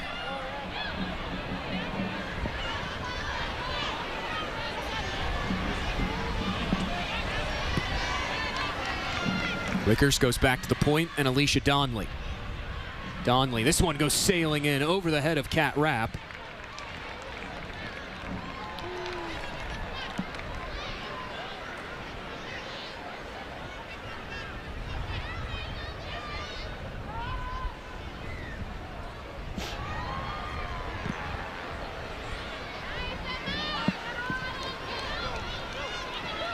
Drop kick takes a bounce over the head of Spielic. Kardovic will pick up the pieces here for Rochester.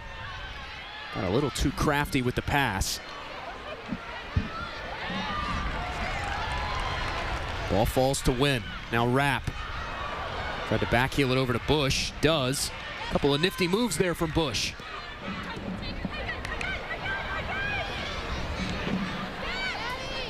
That was smart to reset, to just calm down.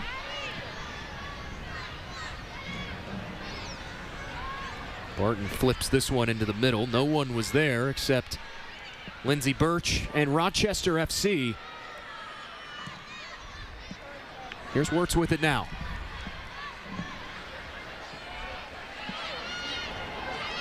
Tess Wirtz's former South Georgia Tormenta teammate, Alasia Lane, one of the 7 substitutes this evening for Rochester FC.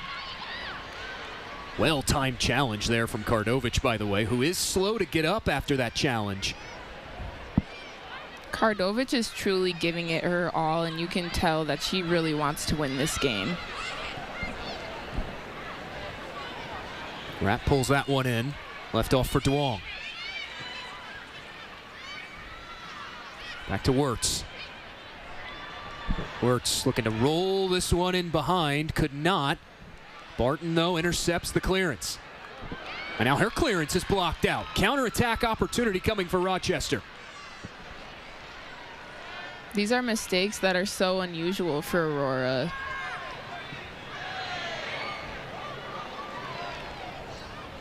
Delivery was off on the Kardovic pass. Taylor Kane will clear it away.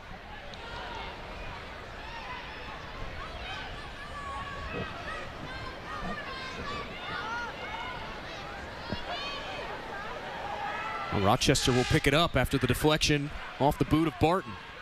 Donley just has to hack this one away. It will go out for a Rochester throw. Riley Schneider, who's throwing it in for Rochester right now, has been giving Mariah Wynn the hardest time.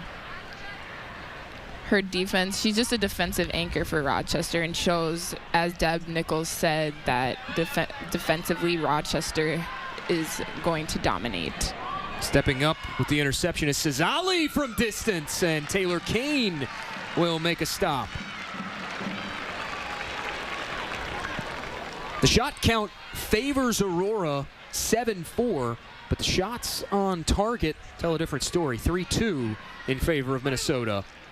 Talk about efficiency.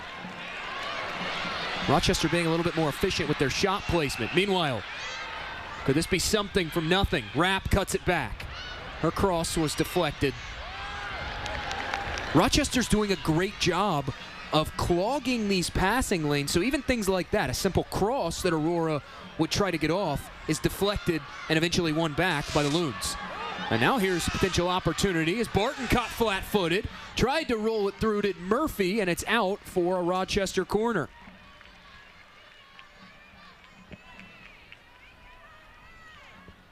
Aurora is just not playing their game tonight. They just seem a little bit off. I don't know if it's whether the injured players are having a big impact, but it just doesn't seem like their chemistry is there that we normally see.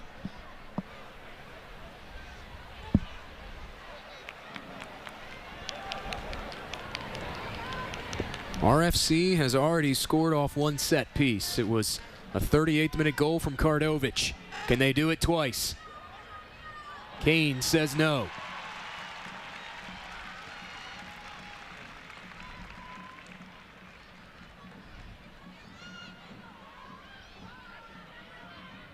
This is something they practice over and over in practice, just building from deep, starting with Kane. Rapp will let it catch up to her. Now Rapp carries it forward. Pushed it a little too far out in front of her. Ella White, a great clearance there.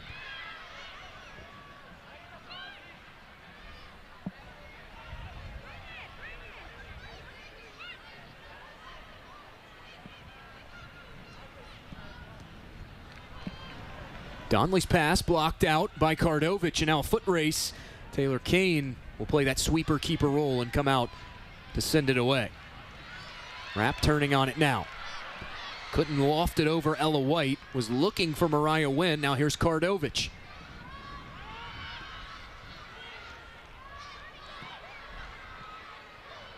Kardovic hoofs this one ahead. Murphy won't run it down before it hits the end, or the touchline, I should say, and Khalees Barton will have a throw. I hear the fans yelling, "Let's go, Aurora, let's go." It's so sweet to see so many fans here tonight.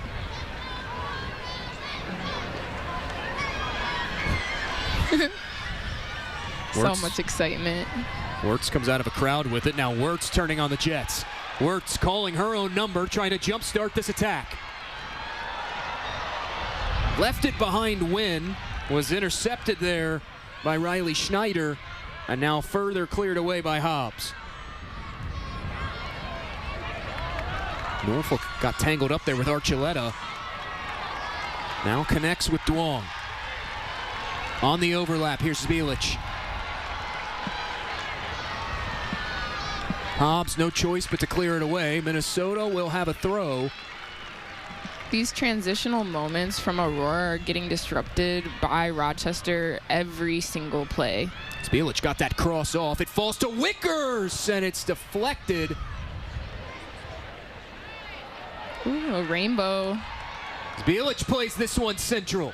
Cleared away again. Now Duong, back to Zbilic. Aurora turning the screws here, and they win themselves a corner, their 5th of the night.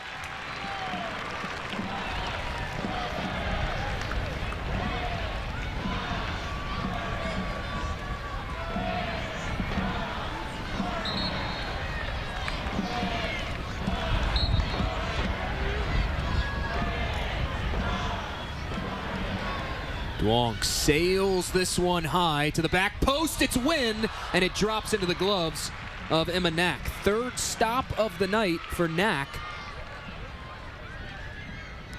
I think the wind is also playing a part in the delivery of that ball.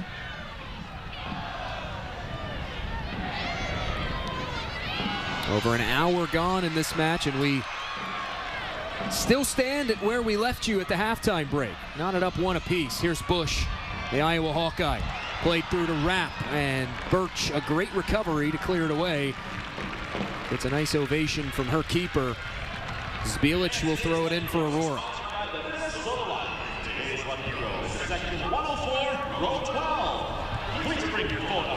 Zbilic gets past the defender. Cross comes in, and Jelena Zbilic from something comes nothing. What a seeing eyeball. Rochester did not see that one coming at all, and there was nothing the keeper could do in that situation. Zbilic got past the defender, and how about this? Just put a ball on net, and good things will happen. Jelena Zbilic, her first goal of the season. She struck once last year against Rochester FC, and tonight she unlocks this contest. 2-1 Aurora. The look of relief on her face when that was buried into the back of the net was amazing.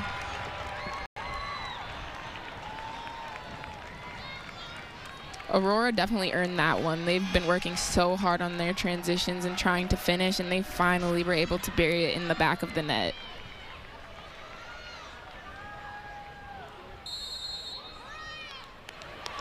Minnesota A blink and you'll miss it moment for Jelena Zbilic, making her first start of 2024.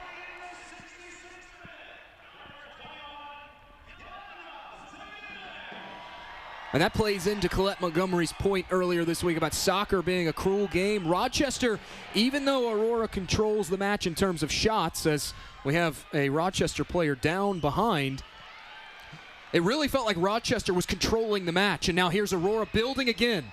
Hooking across in was Wirtz, looking for Bush, and that is Putri Sazali, who is down.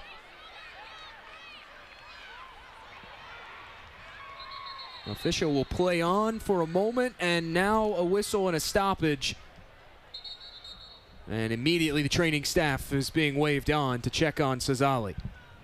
Yeah, it looked like Sazali was holding her knee there, so that is definitely not a good sign.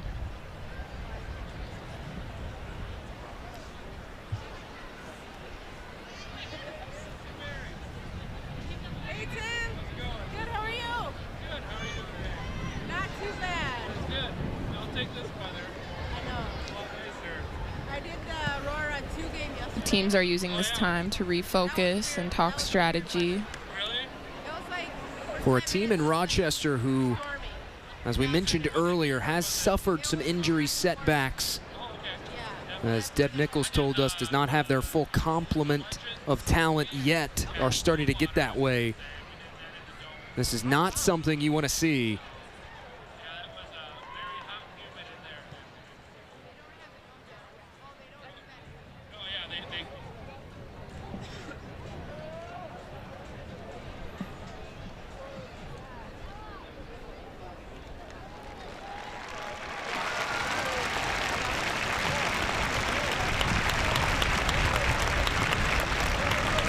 Sazali is up on her feet, gets a nice ovation from this Aurora crowd. It's a good sign that she's able to walk on her own right now.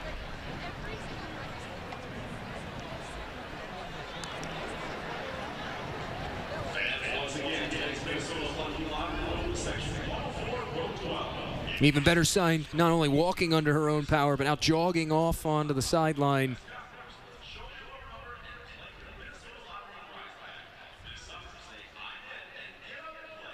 I think she plans on entering back into the match, which is important for Rochester, as she's been an important playmaker for the team. Sazali really holding it down on that outside back spot for Rochester. And play will resume off the drop ball, and it's cleared out. Sazali will head to the training table to have that knee looked at. Aurora have made another change as Casey Laurie has come on. And Sophie French also on for the first time tonight. DeLong looking to connect with French over the top. Here's Sophie French, and the flag is up offside. Sophie French started out as a defender for her soccer career and is now an attacker, which is great to see. Colette Montgomery has talked a lot about Sophie French, not just her playing ability, but the fact she's so cerebral, and she credits that with the fact that French is a coach when she goes home back to Portland area after the Aurora season finishes up. She did say that Sophie French, we could see French used at times in a 7 spot, has primarily played the 9 as well as Kardovic, taking on an entire crowd of Aurora players. It does win the throw-in, though, for Rochester. Yeah, French is a very versatile player for Aurora.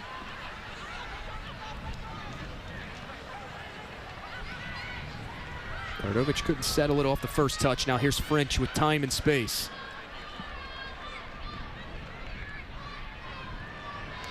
Casey Laurie caught just a step too slow. Again, normally things we see that are slam dunks for Minnesota, they've struggled with a touch tonight. Rapp couldn't win it back from Emmy Ellington. Now Ellington will get it back, guides it to Hobbs.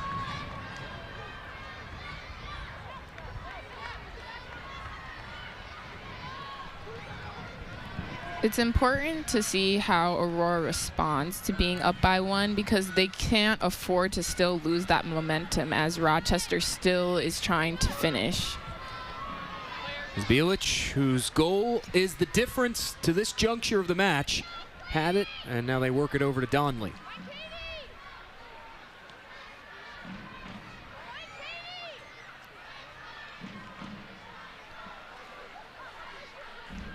Wirtz tight ropes the touchline.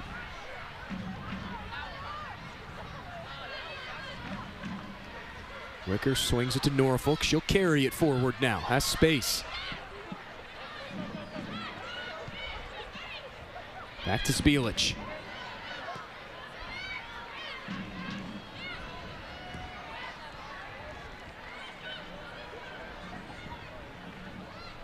Donley now puts some air underneath this flick-on header from Duong. Out comes Emma Knack.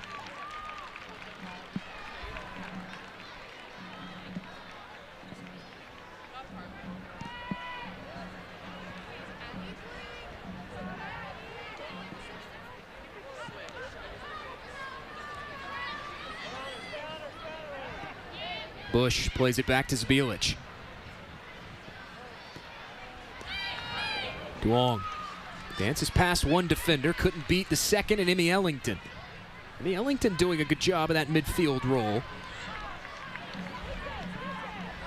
She's made a couple intercepting plays this evening that have prevented Aurora buildups. Steered back to Kane, and now Zbielich will get it right back.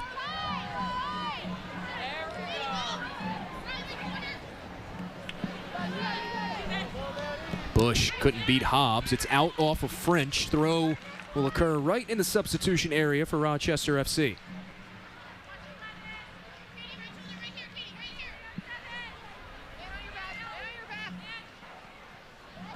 I can hear Aurora players on the bench also communicating with players and saying, man on your back, and that's so important and can honestly cost you to lose the ball if you don't have people communicating to you in that way.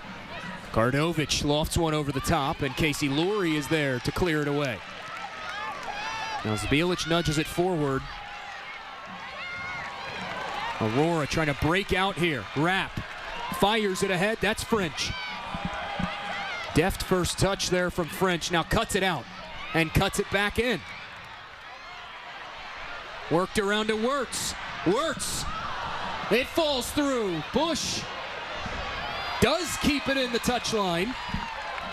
This one angling to the back post. Wirtz off the save from Knack, and off the volley it goes high.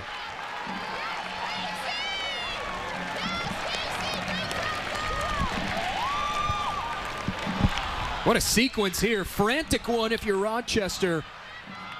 Knack is there and Wirtz can't believe it. That first opportunity she had and then decided to pass it across the goal was, honestly, she should have taken that shot.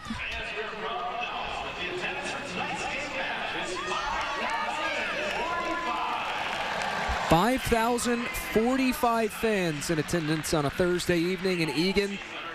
That's back-to-back 5,000 plus in attendance for Aurora as Bush, good first touch to pull it down. Great individual defending, though, from Schneider. Kardovich will roll this one in behind Casey Lurie. Lurie, though, challenges it, clears it out. Kardovich will toss it in.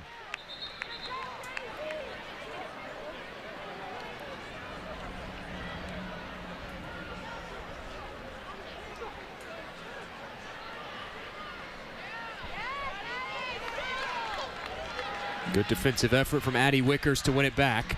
Flanked by French, she found her. Now French, options all around for Aurora. Wirtz sails across in, headed away.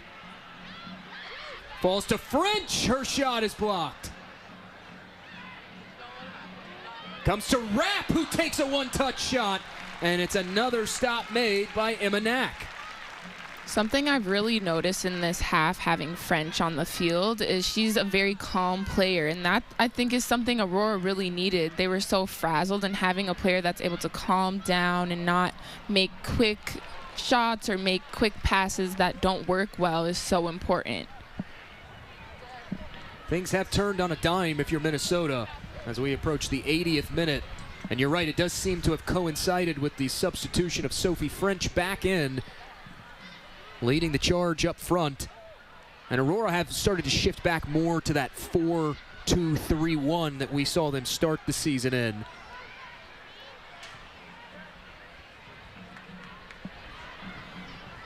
There's Wirtz now. Wirtz through the middle, looking for Bush, a foot race, and Emma Knack could have been dangerous if Emma Knack wasn't so flight on her feet to get to it first. Yeah, Emma Knack has just been the star of the Rochester team alongside of Kardovich. Well, here's Wirtz. Wirtz back into the middle. Bush's shot pushed wide. And it's a goal kick for Emma Knack. The shot count continuing to grow. Aurora up now to 13. Rochester will make a change, and this could jumpstart the attack for the Loons. Alasia Lane, the second-year USLW player, will sub on. A fresh set of legs for Rochester. And more importantly, a talented fresh set of legs. Has struck once this season, 8 appearances, 1 goal last year for South Georgia Tormenta. Teammates with Tess Wirtz, who's also out on the pitch. Former Gonzaga Rutgers player, also previously played professionally with Valadares and Saprissa over in Spain.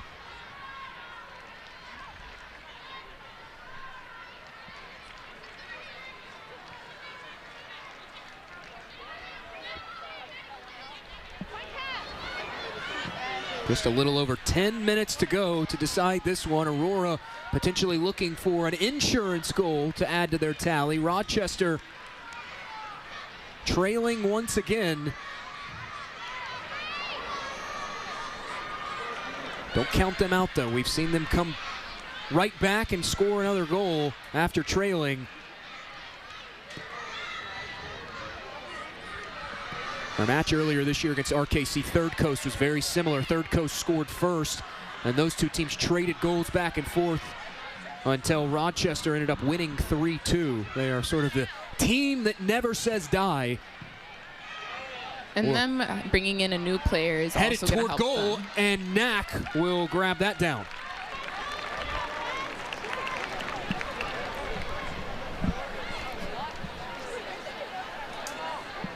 Emma Knack doing everything she can to keep this team in it. Up to 6 saves now. Has conceded the 2 goals.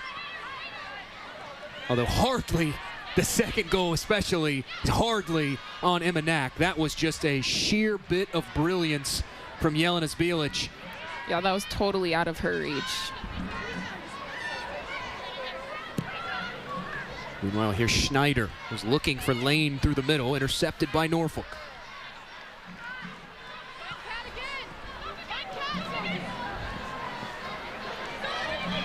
French will pull that one down. French back inside. It's Bush.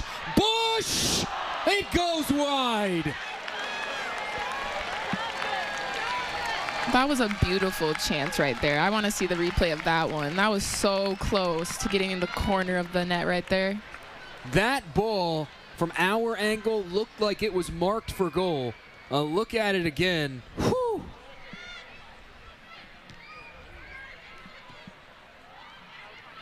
In the last 15 minutes, something has definitely changed for Minnesota. This is more of the Aurora team we've seen so far this season, and they're back trending toward that attacking third again. Worked back to Norfolk. Yeah, sometimes teams can have a rougher start. We're all human, and it's just a matter of how you bounce back. French tried to leave it off for Wirtz, and it looks like Putri Cesali actually got a piece of that, so it will be a Minnesota throw. Casey Laurie gets it back. Now cutting in. Here's Laurie. That ball falls through to Bush, and it goes wide of Emma Knack's hands. It will be a corner for Minnesota. I want to see more of that from Casey Laurie. That was an amazing run by her, getting that opportunity for Aurora. Well, look at it here again. Bush just tried the little crafty back heel, and again that one goes wide, headed wide, and it is off of a Rochester defender. Consecutive corners coming for Minnesota. Shot count now up to 16 for Aurora.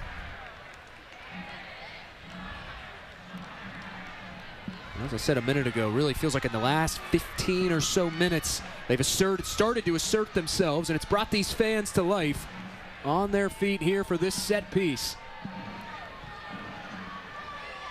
Knack gloves that down, had Wickers breathing down her neck, quite literally. I'm so impressed with Knack tonight. She's just a force for Rochester. Honestly, if it wasn't for her, I feel like Aurora would have more points by now. Whistle and a foul. Casey Laurie will be whistled for that one.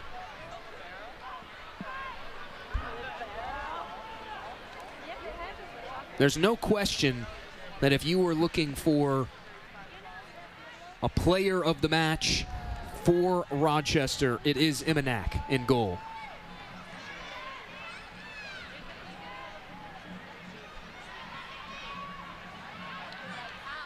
Good first touch there by Elijah Lane.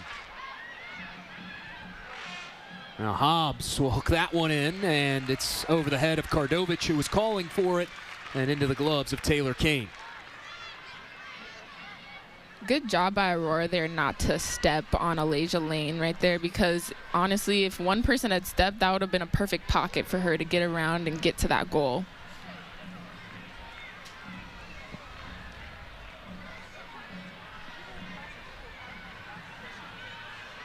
Works back to Laurie, and Casey Laurie went across the touchline. That will be a change of possession and a throw in for Rochester.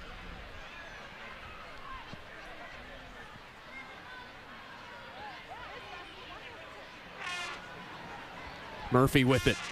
Trying to make a decision here. Give and go. Back to Murphy from Kardovich.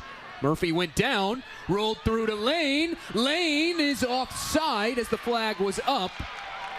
And that will wash out what looked to be a very good opportunity for Rochester to equalize. Yeah, I think Rochester is now realizing the game is almost coming to end, and if they want to make something happen, it needs to happen now. Only 5 minutes plus stoppage time remaining. Definitely does not feel like this match is anywhere close to being done. This is a high-intensity contest, but it is a good chance to look ahead because Aurora will welcome Riverlight to TCO on Saturday. Those two teams played to a 1-1 draw earlier this year in Aurora, Illinois, as Murphy goes over the top looking for Lane. Lane's shot goes wide, and it is a goal kick for Taylor Kane. But circling back to Riverlight, in fact, both of these teams' upcoming opponent is Riverlight FC.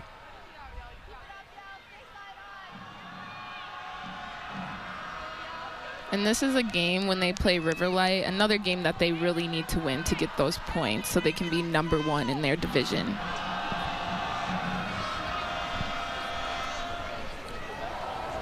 Riverlight currently leads the Heartland Division in total goals scored. 8 goals combined in their last 2 matches. A 4-2 win over Bavarian United, then a 4-0 win against RKC Third Coast. That one stopped early due to bad weather in the Racine-Kenosha area. Currently, Riverlight entering today the 16th highest scoring team in the USLW as Wirtz gets past one challenge. Now here's French fighting still and dispossessed by Emmy Ellington. Aurora will have the throw. This is the crazy part about Riverlight FC. Deep, deep bench. 33 players have played at least one match this year. 20 players have previous USLW experience. 9 former Dutch Lion players, 11 former Chicago City SC players. And through 45 minutes in that match against Aurora, they held the advantage in shots on target and struck first as Bilic intercepts. Now flanked here by Bush, out wide. Bush's cross is blocked by Jaden Jeter, and Aurora will have another corner.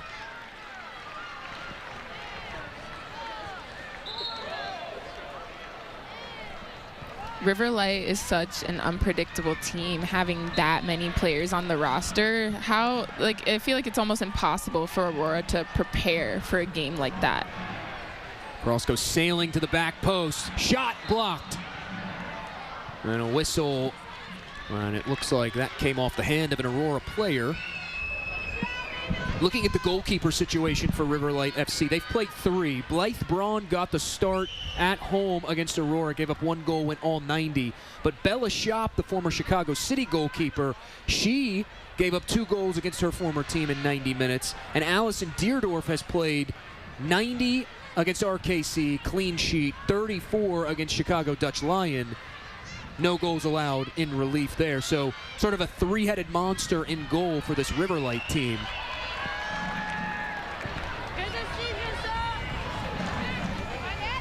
That's super beneficial to have that monster goalkeep team, because then if someone's having an off day, you have someone else to turn to. That really speaks to the depth of Riverlight's roster.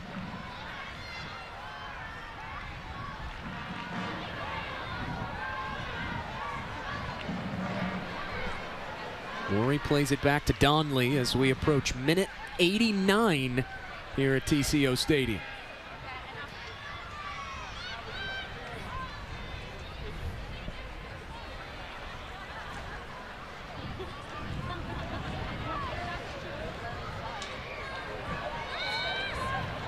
A whistle and a foul against Aurora as Kardovich is slow to get up. This is an important play for Rochester. Honestly, any play here on out is going to be important for this team if they want to tie.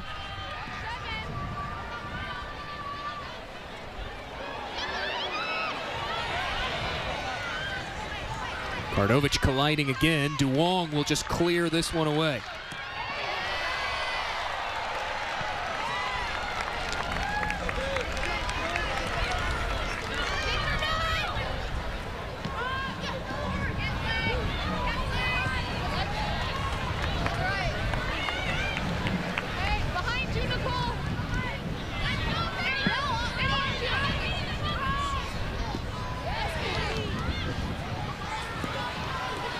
Duong goes forward with it to French.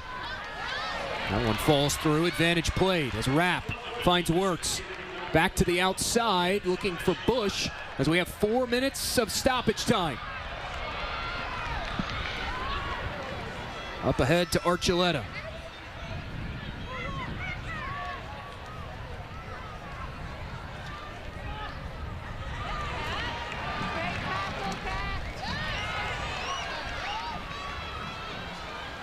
Looks like a Rochester player is down.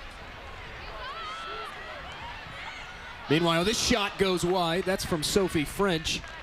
And yes, there is a Rochester player down.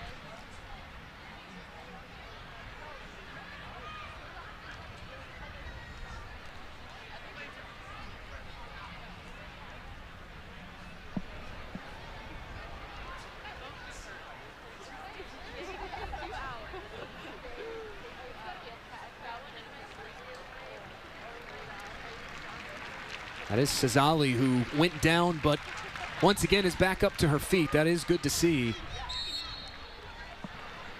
As we mentioned a moment ago, 4 minutes of stoppage time, a minimum of 4 minutes. And the stoppage time is put into place for moments like that, players going down due to injury. One back immediately by Aurora and Katie Duong. Flicked ahead. Sophie French corrals it in. Now French is turning. A whistle and the flag is up from the far assistant referee. Offside are Minnesota Aurora.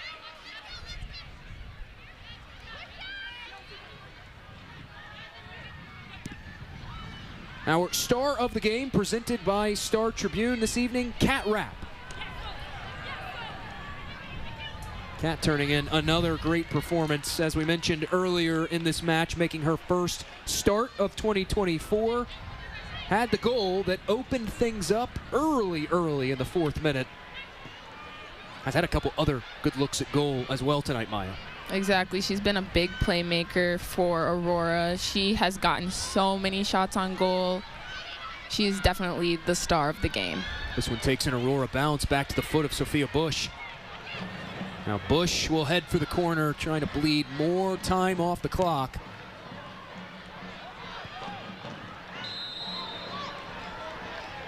Again, Minnesota offside. I think this is the most times I've seen Aurora offsides in a game.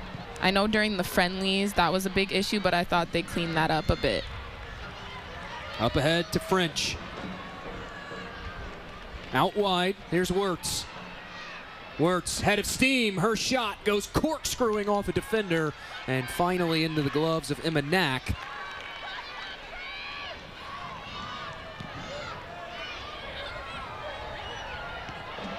Rochester FC trying to jumpstart something at the death, and Aurora will just clear this one away.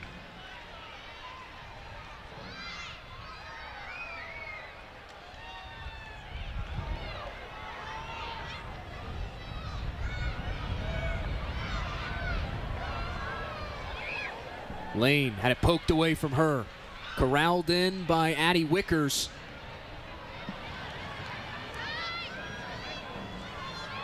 White surveys her options through the middle. Laurie is there to volley it away.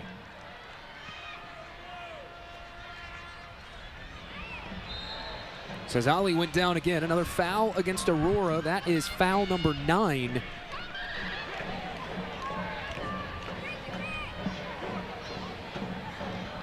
This could be one of the last gasp efforts for Rochester FC.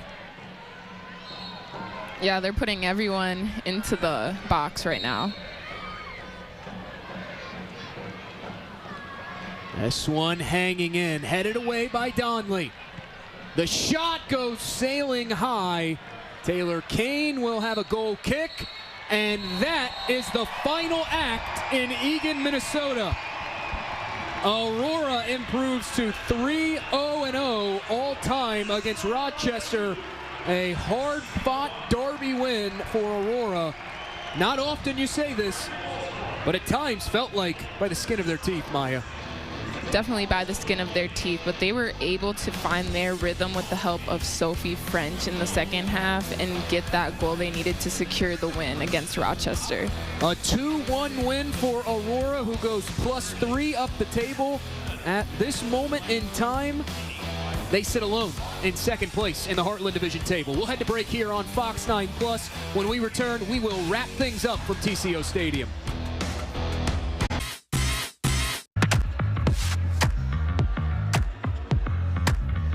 The sun setting on a hard-fought rivalry matchup between Minnesota Aurora FC and Rochester FC here at TCO Stadium.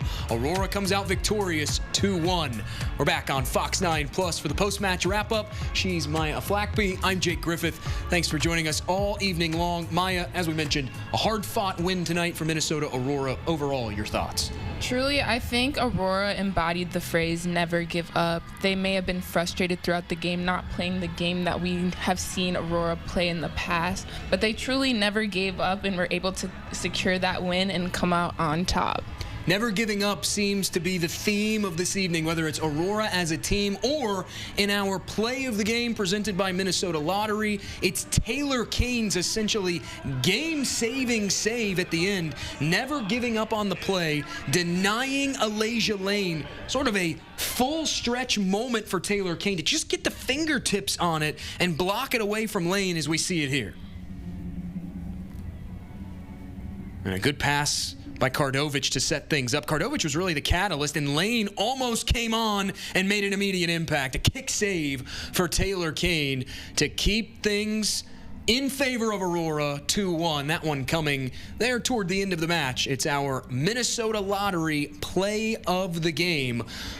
We keep saying it, how hard fought of a match this was for Minnesota. Maya, that really plays into what Colette Montgomery, Aurora's head coach, has been talking about this team needing to be challenged consistently. Exactly, and I feel like they were truly challenged today by Rochester, and they put up a great fight, Rochester did, and it was honestly just a great learning experience for Rochester to play in the TCO Stadium at a high level that is Aurora.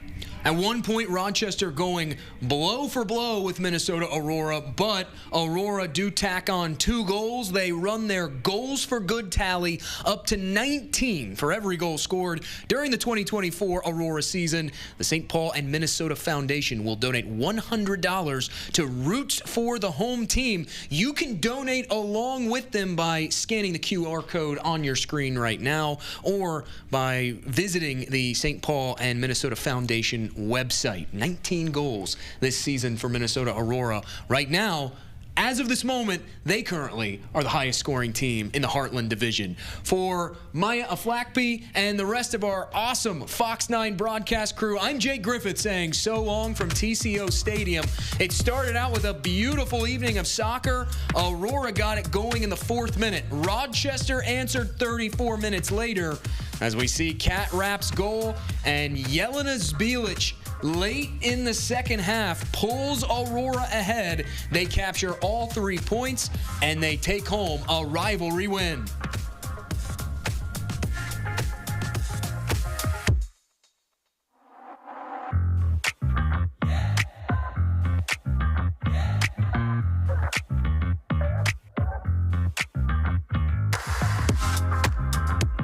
Here's the pitch. Get your Aurora cards at TrueStone Financial. In 2 fashionable colors, midnight blue and Aurora teal. Cool cards, guys. It's true, 'cause we're TrueStone. Get your blue and teal today, only at TrueStone Financial.